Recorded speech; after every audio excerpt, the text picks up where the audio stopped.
News ഡെസ്കിൽ നിന്ന് മനു ഭരത് കൂടി നമുക്കൊപ്പം ചേരുകയാണ്. മനു, പ്രധാനമന്ത്രിയുടെ വരവ് കാത്തിരിക്കുകയാണ്. ഇനി മിനിറ്റുകൾ മാത്രം. ഒരു അപ്ഡേറ്റ്സും ഞാൻ സൈറ്റുകളിൽ നോക്കിയിട്ട് കാണുന്നില്ല. കൃത്യസമയത്ത് തന്നെ പ്രധാനമന്ത്രി അവിടെ എത്തും എന്നാണോ പ്രതീക്ഷിക്കുന്നത്? 10:25 വിമാനത്താവളത്തിൽ എത്തുമെന്ന് പറഞ്ഞ സമയം. കൃത്യസമയത്ത് തന്നെ എത്തും എന്നാണ് ഏറ്റവും ഒടുവിലായി ലഭിക്കുന്ന വിവരവും. അതോടൊപ്പം തന്നെ അയോധ്യയിൽ ഒട്ടനവധി വർണ്ണാഭമായ ചടങ്ങുകൾ കൂടി പ്രതീക്ഷിക്കുന്നുണ്ട്. അതിൽ ഒന്ന് ഈ സൈനിക ഹെലികോപ്റ്ററുകളുടെ പുഷ്പവൃഷ്ടിയാണ്. ഒപ്പം ഒരു ശോഭായാത്ര പ്രതീക്ഷിക്കുന്നുണ്ട്. ഈ വിഗ്രഹമായുള്ള ഒരു ശോഭായാത്ര അതിന് മുന്നോടിയായി രാമക്ഷേത്രത്തിൻ്റെ പരിസരത്ത് ഉണ്ടാകും. അതോടൊപ്പം തന്നെ ഈ ചടങ്ങുകൾ വർണ്ണാഭമാക്കുന്നതിനുള്ള മറ്റ് പരിപാടികൾ കൂടി സംഘടിപ്പിക്കും. ഏതായാലും ഈ അഭിജിത്ത് മുഹൂർത്തത്തിൽ പ്രാണപ്രതിഷ്ഠ നടക്കും എന്ന കാര്യത്തിൽ എല്ലാവരും വളരെ കൗതുകത്തോടെ നോക്കി ഇരിക്കുകയാണ്. ഇന്ന് പ്രത്യേകിച്ച് ഈ പൗഷശുക്ല ദ്വിദിശി എന്ന ഒരു പ്രത്യേക മുഹൂർത്തം തന്നെ ഉള്ള ഒരു സാഹചര്യത്തിൽ ഇത് ഏറ്റവും മഹനീയമായ ഒരു നിമിഷമായാണ് അയോധ്യ മാറുന്നത്. അതുകൊണ്ട് തന്നെ ലോകമെമ്പാടുമുള്ള വിശ്വാസികളും അതുപോലെ തന്നെ ഇന്ത്യക്കാരുമൊക്കെ വളരെ കൗതുകത്തോടുകൂടി ഈ ചടങ്ങിനെ ഉറ്റുനോക്കുന്നു. അതിഥികൾ എല്ലാവരും എത്തിക്കഴിഞ്ഞു. യോഗി ആദിത്യനാഥ് അവിടെ എത്തിക്കഴിഞ്ഞിരിക്കുന്നു. പ്രധാനമന്ത്രി സ്വീകരിക്കാനുള്ള സന്നാഹങ്ങൾ എല്ലാം തയ്യാറായിരിക്കുന്നു. ഇന്നലെ 114 കലശങ്ങളിൽ നിന്നുള്ള ജലം അഭിഷേകം ചെയ്തു. പലയിടങ്ങളിൽ നിന്നായി കൊണ്ടുവന്നിട്ടുള്ള ജലാഭിഷേകങ്ങൾ ഉണ്ടായി. ഇന്നു രാവിലെയും ചടങ്ങുകളുടെ ബാക്കി ഭാഗങ്ങൾ നടന്നുകൊണ്ടിരുന്നു. 16-ാം തീയതി തുടങ്ങിയ ചടങ്ങുകളുടെ അനുഷ്ഠാന ഭാഗങ്ങൾ ഏറെക്കുറെ അവസാനിച്ചു എന്ന് തന്നെ പറയാം. ഇനി പ്രാൺ പ്രതിഷ്ഠയിലേക്കാണ് കടക്കേണ്ടത്.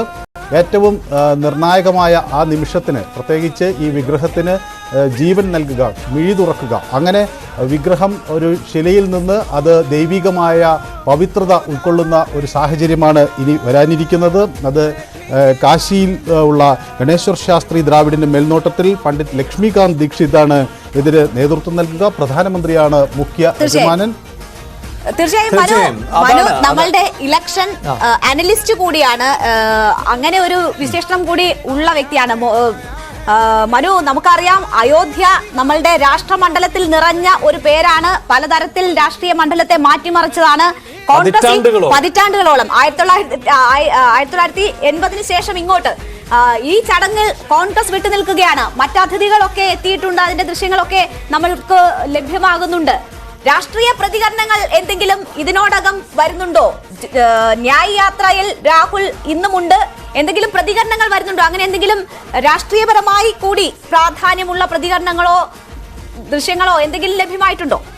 അയോധ്യ പ്രാൺ പ്രതിഷ്ഠ ചടങ്ങുമായി ബന്ധപ്പെട്ട് വിട്ടുനിൽക്കുന്ന രാഷ്ട്രീയ നേതാക്കളെല്ലാം തന്നെ മറ്റു പല ക്ഷേത്രങ്ങളിലേക്ക് സന്ദർശനം നടത്തുന്നു എന്നതാണ് നമുക്ക് ഇതിൽ ഏറ്റവും രസകരമായി തോന്നുന്ന ഒരു കാര്യം. രാഹുൽ ഗാന്ധിയും ഇന്ന് ക്ഷേത്ര സന്ദർശനത്തിലുണ്ട്. മമതാ ബാനർജി കാളിഘട്ടിലെത്തും. അതുപോലെ ശിവസേന നേതാക്കൾ എല്ലാം ക്ഷേത്ര ദർശനങ്ങൾക്ക് തയ്യാറാകുന്നു. ഈ ക്ഷേത്ര പ്രാൺ പ്രതിഷ്ഠ ചടങ്ങിന് ശേഷം അയോധ്യയിലേക്ക് വരാൻ ഇന്ത്യ മുന്നണിയിലെ പല നേതാക്കളും പദ്ധതിയിടുന്നു എന്നതുകൂടി ഇവിടെ ശ്രദ്ധേയമായ ഒരു കാര്യമാണ്. ഏതായാലും ഈ ചടങ്ങുകൾക്ക് വേണ്ടിയുള്ള അനുമോദനങ്ങൾ പല ഭാഗത്തു നിന്ന് എത്തിക്കൊണ്ടിരിക്കുന്നു. രാഷ്ട്രപതി പ്രധാനമായും അഭിനന്ദനങ്ങൾ അതുപോലെ തന്നെ ആശംസകളും അറിയിച്ചിരിക്കുന്നു.